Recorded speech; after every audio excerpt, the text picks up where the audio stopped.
Hello, everybody, and welcome back to another episode of Mental Health with Megan. So, as you can tell by the title of this episode, today's episode is going to be about second chances. So, I am praying that my microphone works because I ordered a new one.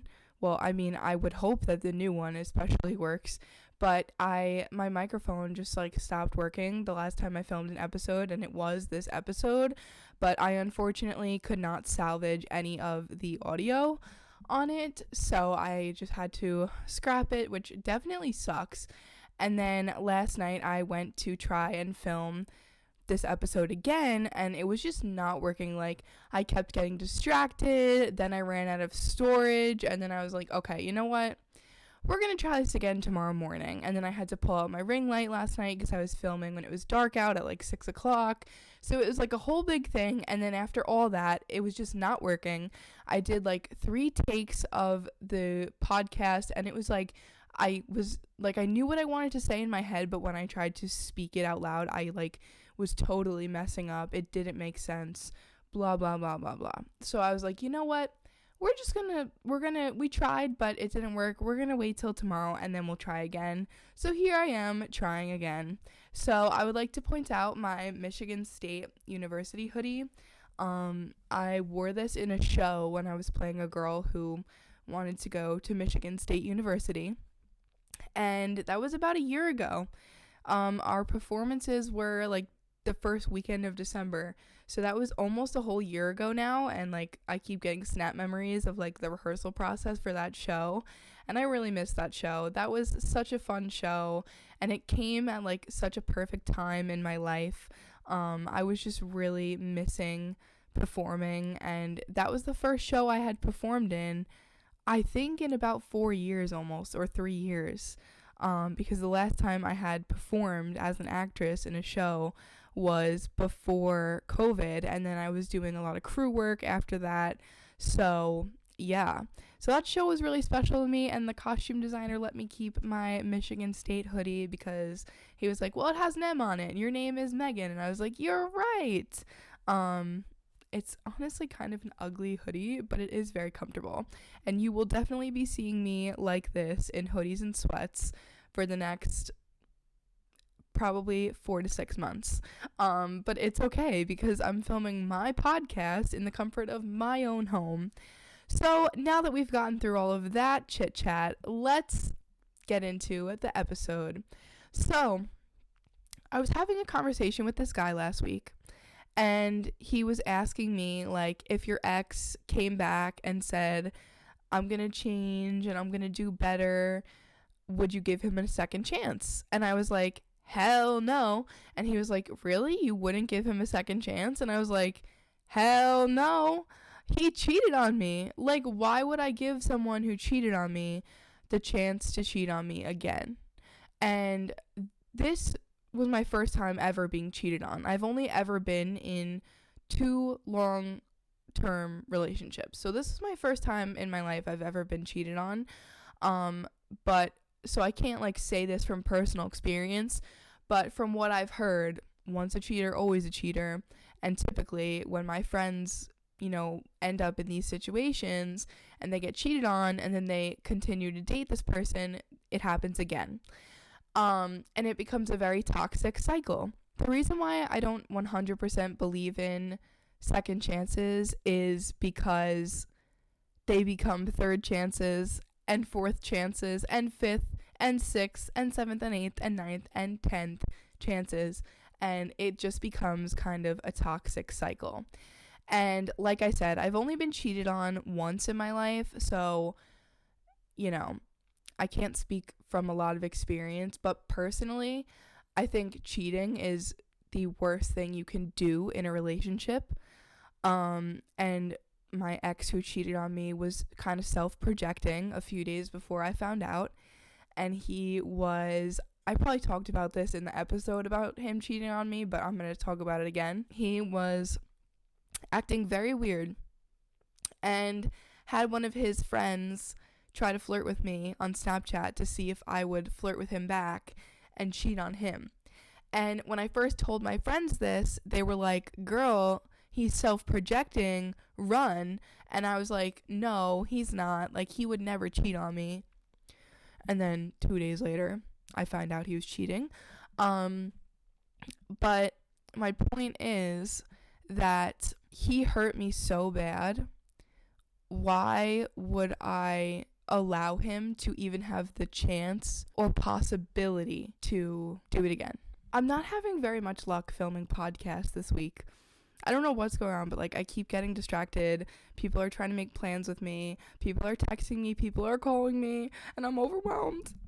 I'm just trying to film my podcast. And I also feel like I never get this many texts and phone calls. But anyways, continuing on.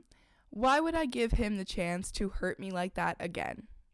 Even if there is like a 1% chance that he was going to do it again and a 99% chance that he wasn't, I couldn't trust him after that. And I wouldn't even want to chance that 1% risk because of how bad he hurt me.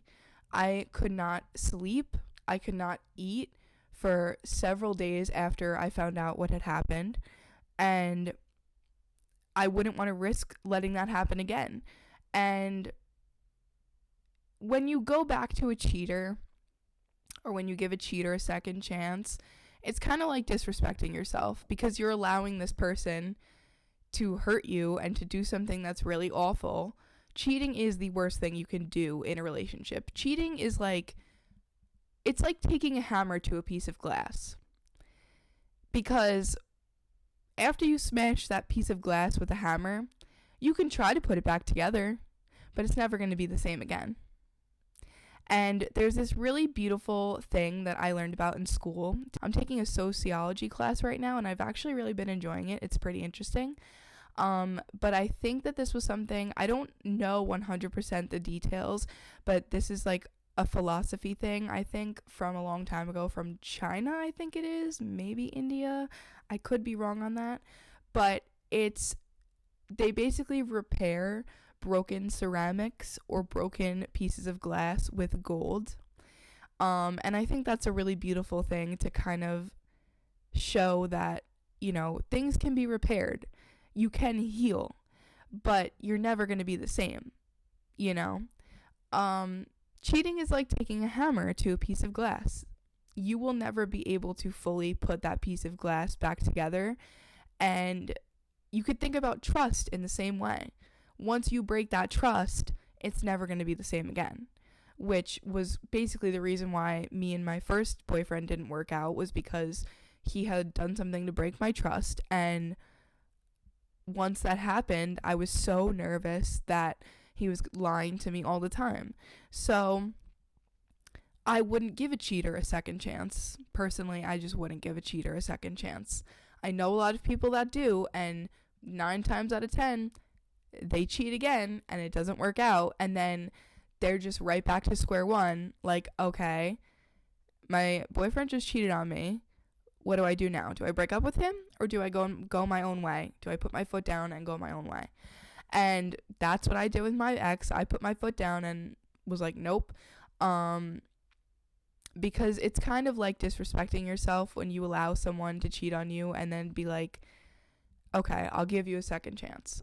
And I understand wanting to give a second chance. I was totally not sure what to do when I had first found out about my ex cheating on me. Like, I was fully not sure at that moment that I was going to break up with him. I was kind of just shocked for a few hours, and I wasn't mad or upset at first. I was just shocked. Then when I saw his face, when I saw him face to face and we attempted to talk about it, then I was mad. I was like pissed. Then I was mad. Then I was like, okay, yeah, we're done.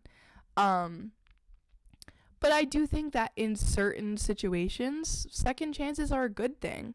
People do deserve second chances in certain situations. Like, for example, I hurt my best friend's feelings, and she gave me another chance to do better and continue being her best friend, and we're fine now. We're still best friends and we're fine. So like I said, second chances can be a good thing. And when you give someone a second chance, you're kind of doing them a favor, and you're being gracious, and you're like, it's like an act of kindness almost. Like, you're rationalizing what they did, kind of, and saying, like, okay, what you did was wrong, but I'll let you try again. And there are certain situations in my life where I'm like, damn, this person really should wise up and give me a second chance, because what I did compared to how I impact their daily life, like, they should give me a second chance, honestly. That's how I feel. But there are situations where you shouldn't give a second chance, like being cheated on. And that might just be my personal opinion, and that's okay. I saw a meme that said, I'm sorry I have big boobs and right opinions. Don't hate me for it. That's literally me. No, I don't think that all my opinions are right. That's why they're opinions. Every person is entitled to their own opinion. You don't have to like it. You don't have to agree with it. And hey, if you don't like my opinions or my advice, why are you watching my podcast? Go find a podcast that you like better. Go find a podcast that is more meant for you. You know what I mean? Not every person is going to like every podcast.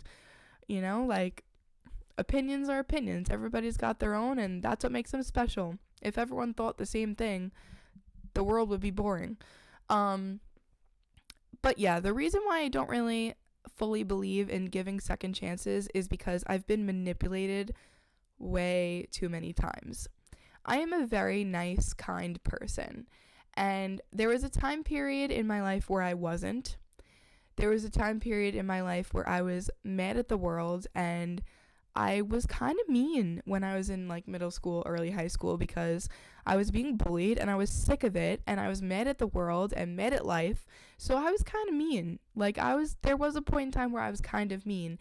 But as I started maturing and growing up, I realized that when I was before middle school, I was not like that. And after middle school, I started realizing I don't want to be like that. I don't want to be that kind of person. I'm a nice person.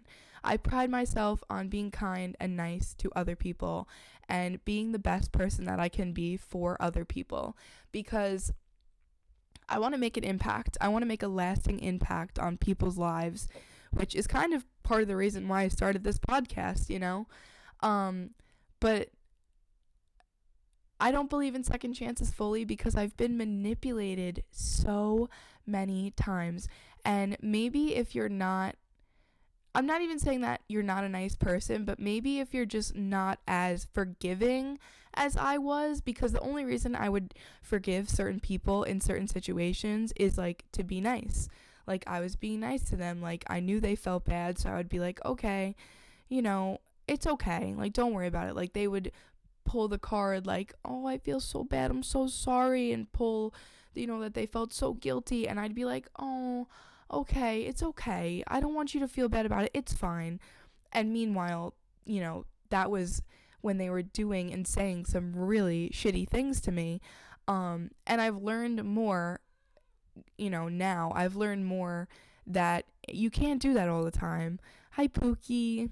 I've learned more that you cannot forgive and forget all the time, and you cannot always give everyone a second chance, because sometimes it's not going to end well for you. It becomes a toxic cycle. Like I said, second chances turn into third and fourth, and then you're stuck in a toxic cycle for months or for years, and that, once you get stuck in that loop, oh boy, is it hard to break. I'll tell you that much.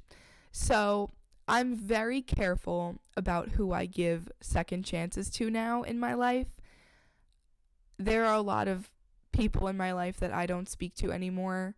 And when I do speak to them, I'm very, very weary about speaking to them and what I say to them and what I allow them to say to me, because I don't want that negativity in my life. So when this guy was like kind of shocked that I was saying I wouldn't give my ex a second chance, that was kind of a red flag. Newsflash, I'm not talking to him anymore. Because I was like, why do you want to know that? Like, I feel like that's a very weird and specific question to ask a person, And then he was like, you really wouldn't give him a second chance? And I was like, no, like, are you crazy? Like, if a girl cheated on you, would you give her a second chance? I know there are a lot of people that do, but I'm not one of them. I'm not that girl. I'm not one of those people. I'm not able to allow someone to hurt me that bad and then allow them to do it again anymore, because I did that in my life for many years and it was not a fun time for me. And it was a big life lesson because I will never let that happen again. I won't. I will never let people hurt me that way again. I have built a wall and I am doing a pretty good job at maintaining it and keeping it up, because unfortunately, you just kind of have to do that in life. You kind of have to build a wall, but then it can be also really hard to break down that wall and let people in when need be. Because I think that one of the points of life, because I ask myself every day, I love all the tangents I'm getting onto off this topic, but I ask myself probably every day, like when I'm depressed, like, what's the point of life? What's the point of all this? But I think that one of the major points of life is connections and making connections with humans. It's what we're here for, it's what we were made for, and it's so special and it can be so beautiful. But then at the same time, when you build connections with people, you're kind of setting yourself up for heartbreak and for hurt, and you're setting yourself up for something that's hard. Like I have a couple friends who are younger than me and they have never been in relationships, and they keep telling me like, oh, I can't wait to get a boyfriend. And oh boy, do I remember when I was like that in like 8th and 9th grade, and I was like, like dreaming about it, like thinking about it, like, oh, I can't wait to have a boyfriend and someone to cuddle, and like thinking about all the magic of it. And there is a lot of magic to romantical relationships. Come over here and kiss me on my hot mouth. I'm feeling romantical. There is a lot of magic to romantic relationships, but there's also a lot of hardships and a lot of emotions and a lot of tough things to deal with that come with it. So that's one thing to think about before getting into a relationship, especially when you're so young. I was definitely on the older end. Like, I didn't get into my first relationship until I was like about to turn 17, but that's still so young. I did not know at 17 what relationships were like. I didn't know how to have a relationship, let alone a healthy one, and that's something that I've really enjoyed, is watching myself go through now 2 long-term relationships. Between the two, I realized how much I had grown up and how much I'd matured and how much I tried harder to communicate during arguments and stay calm and get through things, because something had clicked in my brain where I realized that you're going to have arguments, you're going to have hardships, but what matters is how you work through them and how you get through them and how you stay together throughout the hard times. Because in a relationship, you're bringing 2 lives together. You're bringing your 2 lives together and creating one. So when the guy or girl goes through a problem, they're dealing with it, but then their prospective other also has to kind of deal with it with them and help them through it, and vice versa.